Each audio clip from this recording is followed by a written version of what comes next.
प्रसिद्ध बॉलिवूड अभिनेता आणि दिग्दर्शक रोहित शेट्टी याच्या घरावर काल मध्यरात्री 1:15च्या सुमारास गोळीबार झाला होता। अत्यंत धक्कादायक घटना ही मुंबईच्या परिसरामध्ये घडलेली आहे, जुहू परिसरात घडलेली आहे। आणि या सगळ्या प्रकरणी नेमका मुंबई पोलिसांचा तपास कशा पद्धतीने सुरू आहे, या घटनेचा नेमका घटनाक्रम काय आहे तेच या व्हिडिओच्या माध्यमातून जाणून घेऊया। नमस्कार, मी निधी पेडणेकर, तुम्ही पाहताय लोकमत मुंबई। मुंबईतल्या जुहू निवासस्थानी शेट्टीज टॉवरमध्ये अभिनेता आणि दिग्दर्शक बॉलिवूडमधला प्रसिद्ध असा अभिनेता आणि दिग्दर्शक रोहित शेट्टी याचं निवासस्थान आहे। आणि याच निवासस्थानी तब्बल 4 राऊंड गोळ्यांचे बंदुकीचे हे फायर झालेले आहेत।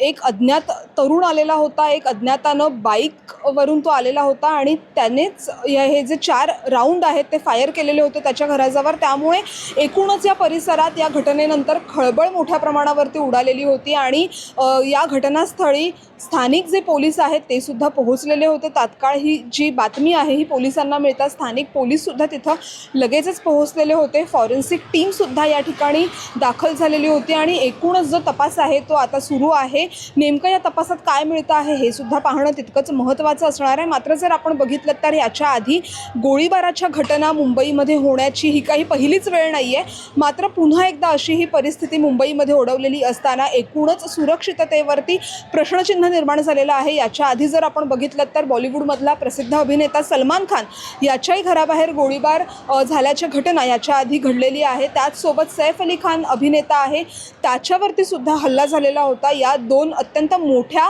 महत्त्वाचे जे अभिनेते आहेत त्यांच्यावरती हल्ला असेल किंवा त्यांच्या घराबाहेर गोळीबार असेल ह्या घटना घडलेल्या होत्या। आणि आता त्यानंतर काल रात्री 1:15च्या सुमारास, शनिवारी मध्यरात्री 1:15च्या सुमारास अभिनेता आणि दिग्दर्शक रोहित शेट्टी याच्याही घराबाहेर जो गोळीबार आहे तो झालेला होता। त्यामुळेच एकूणच जी परिस्थिती आहे ती मोठ्या प्रमाणावरती गंभीर झालेली आहे।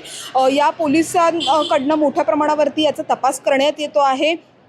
फॉरेन्सिक टीम असेल किंवा गुन्हे शाखा असेल ही सुद्धा मोठ्या प्रमाणावरती तपास करते आहे। नेमकं या घटनेमागे कोण आहे, कोणाचं हे षडयंत्र आहे याचाही कसून तपास जो आहे तो होत आहे। तब्बल 11 ते 12 पोलिसांची वेगवेगळी पथकं ह्या संपूर्ण परिसरामध्ये शोध घेत आहेत।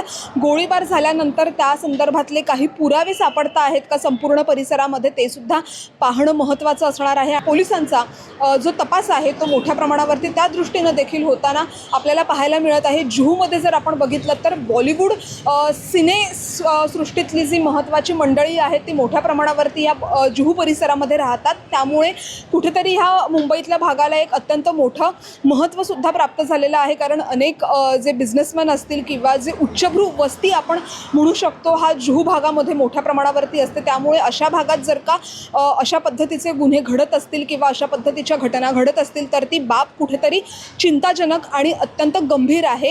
या संपूर्ण परिसरामध्ये काल रात्री घटना घडल्यानंतर पोलिसांनी मोठ्या प्रमाणावरती बॅरिकेडिंग केलेलं आहे। ज्या भागात जी वाहनं येत आहेत ती वाहनं सुद्धा तपासली जात आहेत। त्यासुद्धा इतर संशयित काही जर हालचाली दिसल्या तर त्याच्यावरती सुद्धा मोठ्या प्रमाणावरती पोलिसांचं लक्ष आहे। मात्र आता या संपूर्ण घटनेप्रकरणी पोलीस आता नेमका आणखीन कशा प्रकारे तपास करत आहेत आणि या नेमकं तपासात पोलिसांना आणखीन कोणते महत्त्वाचे धागेदोरे हाती सापडतात हे सुद्धा पाहणं तितकंच महत्त्वाचं असणार आहे। लोकमत मुंबईसाठी निधी पेडणेकर सारखं।